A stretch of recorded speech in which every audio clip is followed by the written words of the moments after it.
देखिए ये question 15 number है एंड कह रहा है क्या कि एक्वस सॉल्यूशन ऑफ 2%, है ना, कितना परसेंट, 2% नॉन वोलाटाइल सॉल्यूट है आपके पास। नॉन वोलाटाइल मीन्स वाटर के अंदर डिजॉल्व ना हो, है ना। Exert and pressure of 1.004 bar, कितना बार प्रेशर आपको जनरेट कर रहा है, 1.004 bar at the normal boiling point, है ना, नॉर्मल बॉइलिंग पॉइंट पे ऑफ द सॉल्वेंट, है ना। और सॉल्वेंट कौन है, दैट इज अ वाटर। कैसे पता चला, क्योंकि यहाँ पर एक्वस है, और एक्वस कब बनेगा, जब वाटर में डिजॉल्व करते हैं तब। तो कहता है कि what is the molar mass of solute, मतलब ये जो नॉन वोलेटाइल 2 ग्राम सोल्यूट है उसका मोलर मास आपसे पूछ रहा है, ठीक है। तो देखिए हमारे पास क्या दिया हुआ है, मास बाय मास परसेंटेज दिया हुआ है, मास बाय मास परसेंटेज दिया हुआ है, कितना, 2%, है ना। और इसको अगर आप एक्सपेंड करोगे तो आपके पास क्या आएगा, that is a mass of solute, है ना। मास ऑफ सोल्यूट कितना आ जाएगा, दैट इज अ 2 ग्राम आ जाएगा, ठीक है।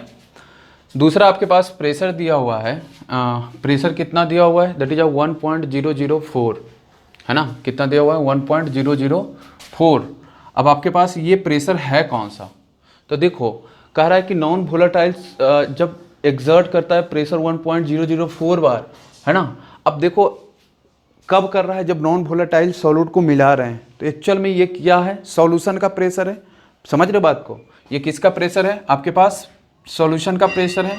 मान लो कि आपके पास ये सॉल्यूशन का पीएस लिख देते हैं, है ना, कितना है 1.004, कितना बार में 1.004, ठीक है। अच्छा, अगर प्योर सॉल्वेंट होता, मान लो कि आपके पास सिर्फ प्योर सॉल्वेंट होता, तो बॉइलिंग पॉइंट को समझिए, तो boiling point at what temperature and pressure पे आपको बॉयल होता है, तो कहता है प्रेशर आपके पास कितना होता है, 1.013 बार पे, यही नॉर्मल वाला प्रेशर होता है ना, एनटीपी। तो पी जो होता है 1.013 बार होता है ना। मतलब ये क्या है, अगर हम प्योर सॉल्वेंट होता, मतलब वाटर होता, सिर्फ वाटर होता, तो कितना प्रेशर पे ये जाकर बॉयल होता है, एग्जैक्टली 1.013 बार पे। मगर सॉल्यूशन होने के चलते इसका बॉइलिंग पॉइंट क्या हुआ है, सॉल्यूट मिला दिए हैं, तो सॉल्यूट मिलाने के चलते ये जो है 1.004 बार पे ही क्या हो रहा है, बॉयल हो रहा है। तो मतलब आपके पास ये जो है, जो वैल्यू निकला, ये पी नॉट ए निकल चुका है, दैट इज कितना है 1.013 बार, है ना। अब आपके पास क्या रहा है, आर एल वी पी का हम लोग कॉन्सेप्ट लगाएंगे, जिसमें कहता क्या है कि R L V P simply कहता क्या है कि P naught A, P naught minus P S divide by P S equal to क्या होता है, number of moles of solute बटे number of moles of solvent. ये किसका है, आर एल वी पी का, आर एल वी पी का formula है, आपको जानना पड़ेगा ये, है ना, ठीक है। अगर हम बात करें आपके पास पी नॉट का वैल्यू, तो ये स्टैंडर्ड कंडीशन में पी नॉट का वैल्यू कितना है, दैट इज 1.013 बार, है ना, 1.013 बार। और एक आपके पास सॉल्यूशन के फॉर्म में कितना है, 1.004 बार डिवाइड बाय क्या, 1.004 bar equal to N of solute, number of moles of solute. कैसे निकालें, तो सिंपल सा इसका तरीका है, मास ऑफ सोल्यूट, है ना, डिवाइड बाय क्या, मोलर मास ऑफ सोल्यूट। दूसरा आपके पास मास ऑफ सॉल्वेंट, है ना, मतलब स्मॉल एम, डिवाइड बाय क्या, मोलर मास ऑफ सॉल्वेंट होगा। तो हमारे पास क्या मास ऑफ सॉल्यूट पता है क्या, बिल्कुल, कितना, 2 ग्राम, कितना पता है, 2 ग्राम, है ना। आपको इसका चलो नेक्स्ट लाइन में कर लेते हैं, आपको ये कितना मास पता हो गया, 2 ग्राम, है ना। अब मोलर मास ऑफ सॉल्वेंट की बात करें, किसका, सॉल्वेंट की बात करें, तो मोलर मास ऑफ सॉल्वेंट कितना होगा, तो सॉल्वेंट है कौन, that is aqueous solution in the condition of water, और आपको पता है वाटर का मोलर मास कितना होता है, 18 होता है। अब मोलर मास ऑफ सॉल्यूट क्या करना है, निकालना है आपको, चलो डबल एम डाल देते हैं, है ना, into molar mass of solvent.